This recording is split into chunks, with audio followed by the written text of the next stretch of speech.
Most people think trust starts with others. They ask questions like, can I trust them? They wonder, will they hurt me? They think, what if they betray me? What if they lie to me? What if they leave me? It becomes a spiral of worrying, overthinking, and second-guessing. And we start to believe that our peace depends on other people's behaviors. But what if that's just not true? What if trust doesn't start with them? What if the most important kind of trust is self-trust? Trusting yourself. Because when you trust yourself to speak up when something feels wrong, when you trust yourself to walk away when your boundaries are crossed, when you trust yourself to protect your peace, no matter who's standing in front of you, you stop needing everyone else to be perfectly trustworthy. You stop needing guarantees. You stop trying to predict who will hurt you and who won't. You don't need to control anyone because you trust that you will take care of you. This kind of trust changes everything. You stop walking on eggshells. You stop ignoring red flags just to keep the peace.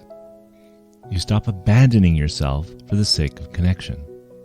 And then you're no longer at the mercy of anyone else. You stop asking, can I trust them? And start saying, no matter what happens, I trust that I can recognize the problem and that I will be okay. When you trust yourself to enforce a healthy boundary, you realize you no longer need boundaries for other people. You only need to enforce your own.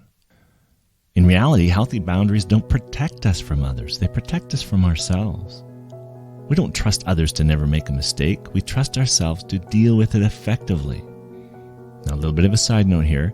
It's vital to understand that healthy boundaries are not founded in emotional triggers or old emotional wounds. If your boundary is in any way based in fear of what will happen if somebody doesn't change, then it likely isn't a healthy boundary. Self-trust is knowing that you are your safest place and that no matter what someone else does or doesn't do, you'll honor yourself. Now that's real security. That's real trust. You see, the reason so many people are scared to open up, scared to love fully, scared to try again, it isn't because they don't trust others. It's because they don't trust themselves to handle what happens if things go wrong. They're afraid of what they're going to tolerate and potentially put up with. They're afraid of how long they'll stay in an unhappy situation. They're afraid that they will lose themselves again.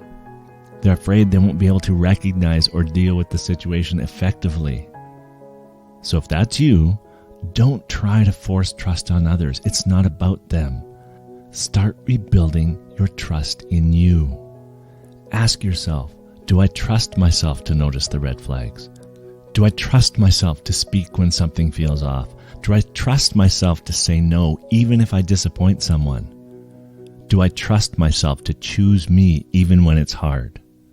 Because when you trust yourself to leave the table when respect is no longer being served, you're free.